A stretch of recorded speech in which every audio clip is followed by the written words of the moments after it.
নমস্কার, আমি doctor চন্দ্রাংশু Shastri. চিরন্তনী YouTube চ্যানেলে সকলকে স্বাগত।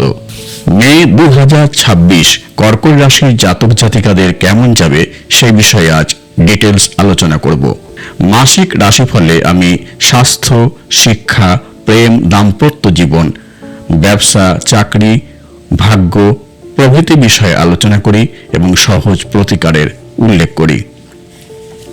আপনি যদি এই চ্যানেলে নতুন হন তবে প্লিজ চ্যানেলটিকে সাবস্ক্রাইব করে নেবেন। এখানে বিভিন্ন রাশির মাসিক রাশিফল, বিভিন্ন টোটকা নিয়মিত সম্প্রচারিত হয়। মে মাসের গ্রহের ট্রানজিট। কর্কট রাশির সাপেক্ষে মে মাসের গ্রহের ট্রানজিট সম্পর্কে বলবো। আমাদের সেকেন্ড হাউসে অবস্থান করছে কেতু, 8th হাউসে অবস্থান করছে রাহু, 9th হাউসে অবস্থান করছে মঙ্গল ও শনি, 10th হাউসে অবস্থান করছে রবি ও বুধ, 11th হাউসে শুক্র এবং 12th হাউসে অবস্থান করছেন দেবগুরু বৃহস্পতি। স্বাস্থ্য বিষয়ে প্রথমে আলোচনা করব। ফার্স্ট হাউস থেকে হেলথ সম্পর্কে বিচার করা হয়। আমাদের ভাগ্যস্থানে অবস্থান করছে মঙ্গল ও শনি, দ্বাদশে অবস্থান করছে বৃহস্পতি। শনি দৃষ্টি আমাদের লগ্নভাবে পড়ছে না, সুতরাং এ মাসে শরীর স্বাস্থ্য ভালোই যাবে। তবে যেহেতু বৃহস্পতি দ্বাদশে রয়েছে সেহেতু স্পাইসি ফুড, অয়েলি ফুড বর্জন করুন, নতুবা ডাইজেস্টিভ প্রবলেম দেখা দেওয়ার সম্ভাবনা রয়েছে। আদারওয়াইজ স্বাস্থ্য এ মাসে ভালোই যাবে। শিক্ষা, 5th হাউস থেকে শিক্ষা সম্বন্ধে বিচার করা হয়। কর্কট রাশির 5th লর্ড হল মঙ্গল।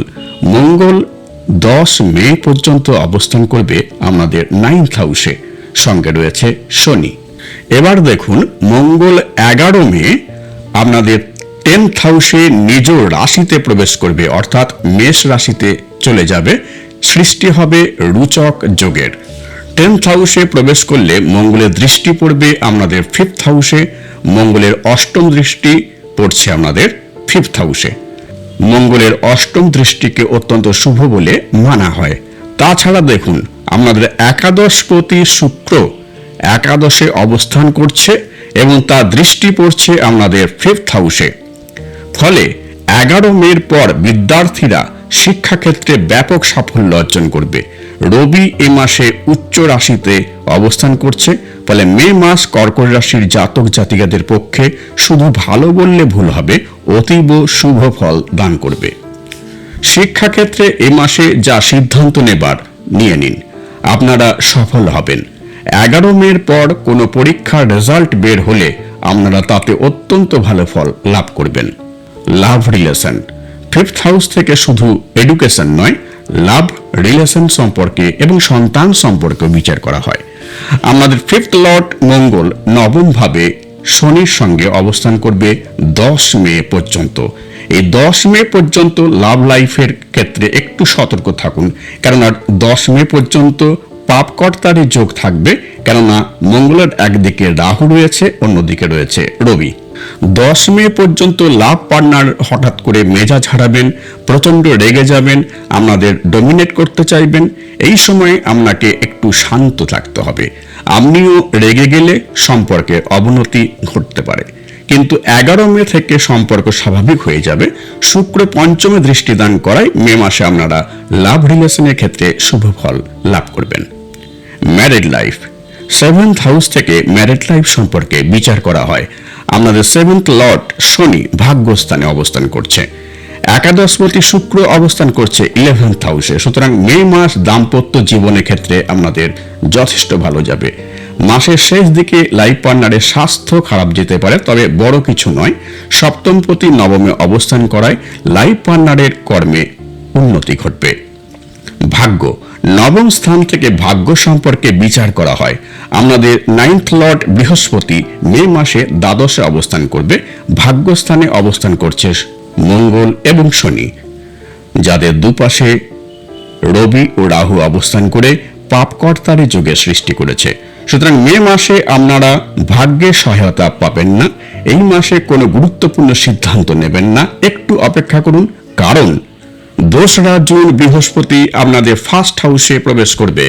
কর্কট রাশি হল বৃহস্পতির তুঙ্গ ক্ষেত্র। আপনাদের ফার্স্ট হাউসে বৃহস্পতি প্রবেশ করলে তার নবম দৃষ্টি আমাদের ভাগ্যস্থানে পড়বে। 2রা জুন থেকে আপনারা যে কোনো গুরুত্বপূর্ণ সিদ্ধান্ত নিন, ইনভেস্ট করুন, সফলতা অনিবার্য। তার আগে মে মাসে শুধু একটু অপেক্ষা করুন, কোনো গুরুত্বপূর্ণ সিদ্ধান্ত নেবেন না, কোনো বিশেষ দামি দ্রব্য ক্রয় করবেন না। ক্যারিয়ার, 10th হাউস থেকে ক্যারিয়ার সম্পর্কে বিচার করা হয়। আপনাদের 10th লর্ড হলো মঙ্গল। মঙ্গল 11 মে মেষ রাশিতে অর্থাৎ আপনাদের 10th হাউসে প্রবেশ করছে, রোচক যোগের সৃষ্টি হচ্ছে। সুতরাং 11 মে থেকে আপনারা কর্মক্ষেত্রে কনফিডেন্স ফিরে পাবেন, কর্মক্ষেত্রে আপনাদের দক্ষতা হবে অবিসংবাদিত, কর্মক্ষেত্রে আপনাদের প্রতিভার বিচ্ছুরণ ঘটবে। যারা যে কর্মী রয়েছেন তাদের উন্নতি অবশ্যম্ভাবী। যারা চাকরিহীন হয়ে রয়েছেন 11 মের পর তারা চাকরি লাভের চেষ্টা করুন, সফলতা আসবেই। ভাগ্যপতি এই মাসে আপনাদের যতটুকু সাহায্য করবেন তাতেই আপনারা সফলতা পাবেন কর্মক্ষেত্রে। যারা ইঞ্জিনিয়ারিং ডিপার্টমেন্টে রয়েছেন, যারা ডাক্তারি করছেন, যারা অপরাপর অন্যান্য পেশায় নিযুক্ত রয়েছেন তারাও ক্যারিয়ারে উন্নতি ঘটাতে সমর্থ হবেন। রবি এ মাসে তুঙ্গস্থ থাকছে, সঙ্গে দশমপতি মঙ্গলের দশমে অবস্থান। আপনাদের ভাগ্যে বাধা চললেও সফলতা অনিবার্য। ব্যবসা, 7th হাউস থেকে ব্যবসা সম্পর্কে বিচার করা হয়। আপনাদের 7th লর্ড শনি ভাগ্যস্থানে অবস্থান করছে। ব্যবসার কারক গ্রহ বুধ 15 মে আপনাদের 11th হাউসে চলে আসবে। 11th হাউস হলো ব্যক্তির সাফল্যের ঘর। আপনাদের ধনপতি রবি অবস্থান করছে 10th হাউসে, লাভপতি শুক্র লাভস্থানে অবস্থান করছে। সুতরাং এই মাসে আপনারা ব্যবসা ক্ষেত্রে ভীষণ উন্নতি লাভ করবেন। তারপর 2রা জুনের পর থেকে আপনারা ব্যবসা ক্ষেত্রে অভাবনীয় উন্নতি লাভ করতে সমর্থ হবেন, কারণ আপনাদের ভাগ্যপতি বৃহস্পতি তখন আপনাদের ফার্স্ট হাউসে অবস্থান করে সপ্তমে দৃষ্টিদান করবে। প্রতিকার, প্রতিদিন সকালে স্নানের পর সূর্য প্রণাম করুন, সূর্যদেবকে তাম্রপাত্রে জল দান করুন, মন্ত্র উচ্চারণ করুন ওং জবা কুসুম শঙ্কাসং কাশ্যপেয়ং মহাদুতিম ধান্তারিং সর্বপাপমিনং প্রণতস্মি দিবাকরম। মঙ্গলের বীজ মন্ত্র সকালে স্নানের পর প্রতিদিন উচ্চারণ করুন 108 বার ওং অং অঙ্গারকায় নমঃ। প্রতিদিন সকালে স্নানের পর শিবের অভিষেক করুন, বিশেষত সোমবার ও শনিবার। বৃহস্পতির বীজ মন্ত্র উচ্চারণ করুন সকালে স্নানের পর ওং ব্রিম বৃহস্পতিম নমঃ 108 বার। আমার এই ভিডিও ভালো লাগলে প্লিজ লাইক করবেন, শেয়ার করবেন এবং পরের ভিডিওগুলি যাতে শীঘ্র দেখতে পান সেজন্য চ্যানেলটিকে অবশ্যই সাবস্ক্রাইব করে নেবেন। আর আমার জ্যোতিষী পরামর্শ গ্রহণে আগ্রহী হলে 8617498640 এই ফোন নম্বরে ফোন করতে পারেন বা হোয়াটসঅ্যাপ করতে পারেন 9434660892 এই নম্বরে। আজ এই পর্যন্ত, দেখা হবে পরের ভিডিওতে। ধন্যবাদ।